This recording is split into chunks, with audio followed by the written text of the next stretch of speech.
안녕하세요. 좋은 아이 더 좋게 이끄는 하이퍼 플러스 영어학원 YNS 열정과 신념의 영어 강사 죄인입니다. 2025학년도 2학기 귀인중학교 중간고사 내신 분석 시작하도록 하겠습니다.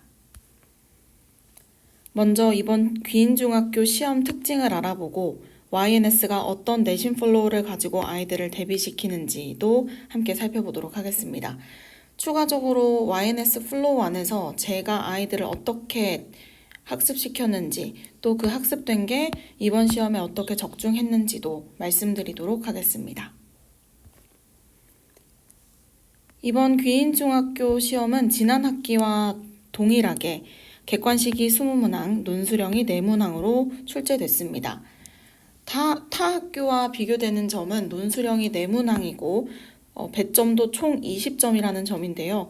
다른 학교에 비해서 배점도 높고 난이도도 높았습니다.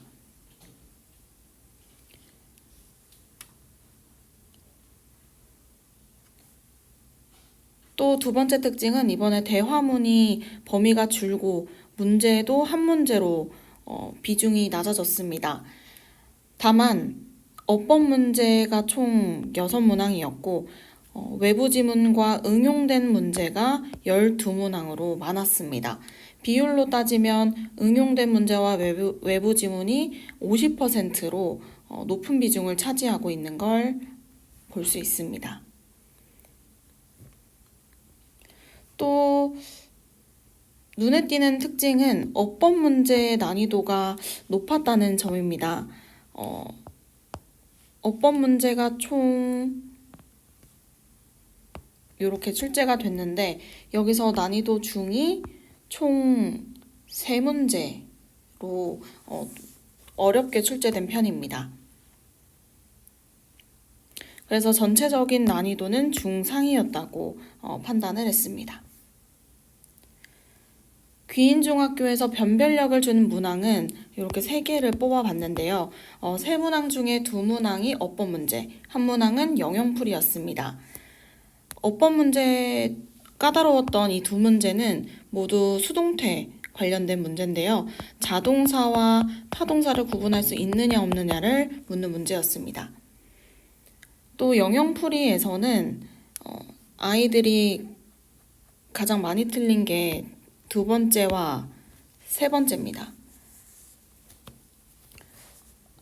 religious라는 단어를 모르면 이 문제를 틀릴 수 있게끔 출제했고 C 역시도 언뜻 보면 맞는 설명처럼 써놔서 애들이 헷갈렸을 가능성이 높습니다.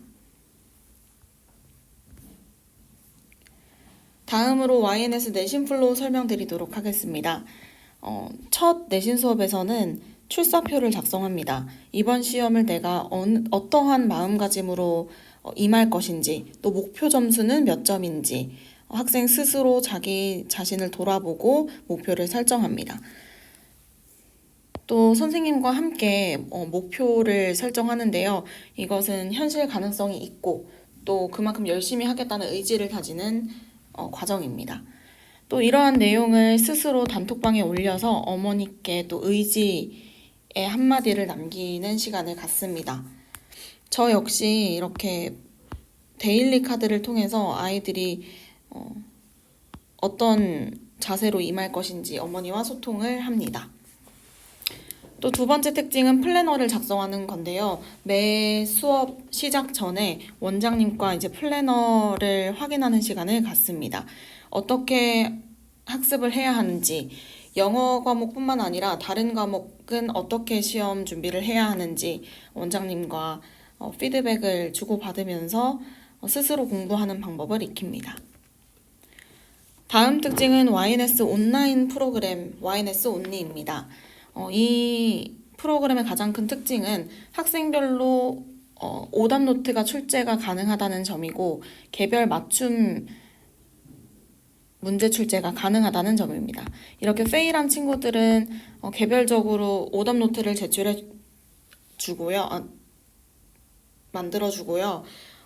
또 문법 문제의 경우에는 학생의 취약 부분을 제가 파악을 해서 그 부분을 좀 더 보완하는 방법으로 아이들 케어를 했습니다. 또 아까 잠깐 언급 드리긴 했는데 네 번째 특징은 데일리 카드입니다. YNS에서는 내신 기간에도 이렇게 데일리 카드를 보내면서 오늘 어떤 수업을 진행했고 누적되게 이렇게 과제를 잘 해왔는지도 한눈에 볼 수 있도록 해서 어머니와 소통하고 아이들과도 소통하고 있습니다. 다음으로는 YNS 내신 플로우에 더해서 저와 어떻게 아이들이 준비를 했는지 설명드리도록 하겠습니다.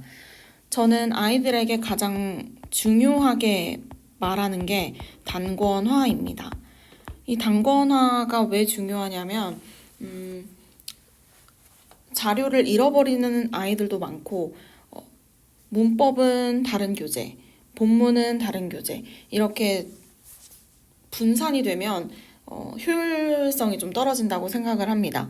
그래서 첫 시간에 이렇게 단권화 북, 미니북을 제가 만들어서 아이들에게 배부를 합니다.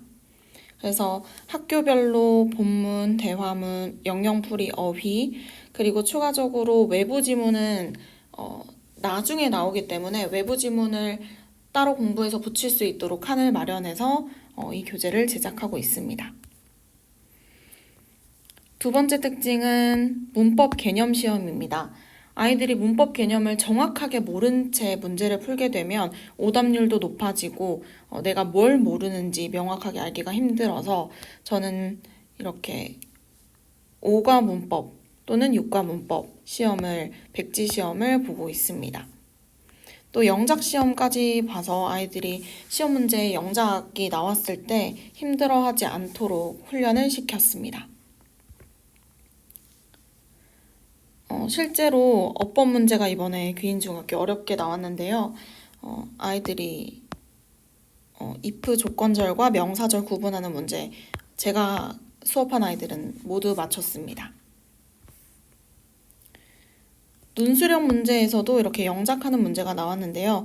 비록 이렇게 보기가 주어지긴 했으나 잘 실수를 할 수도 있는데 아까 이렇게 제가 if 조건절 또는 if 명사절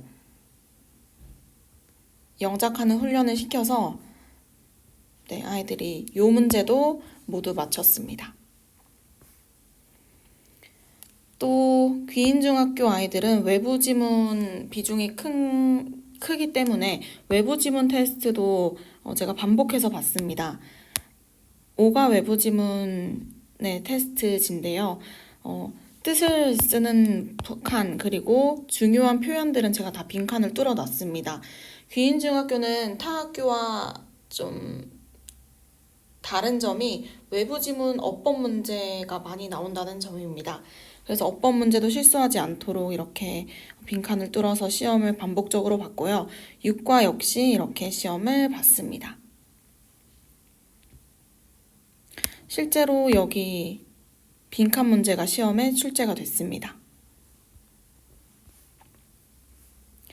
세 번째는 YNS 마지막 파이널 교재 마스터스 프리뷰를 제작을 해서 아이들에게 배부를 해줬습니다. 저는 손필기와 3배속 문제 그리고 핵심 문법과 어휘를 총 정리해서 주고요. 학교별로 따로 필요한 부분을 추가해서 아이들에게 나눠줍니다. 이 내용은 제가 손필기 한 부분이고요. 아이들이 본인이 혹시 잘못 알았거나 마지막에 좀 정리가 필요할 때 보라고 이렇게 손필기를 넣었습니다. 외부 지문뿐만 아니라 이렇게 본문도 제 손필기를 넣었고요.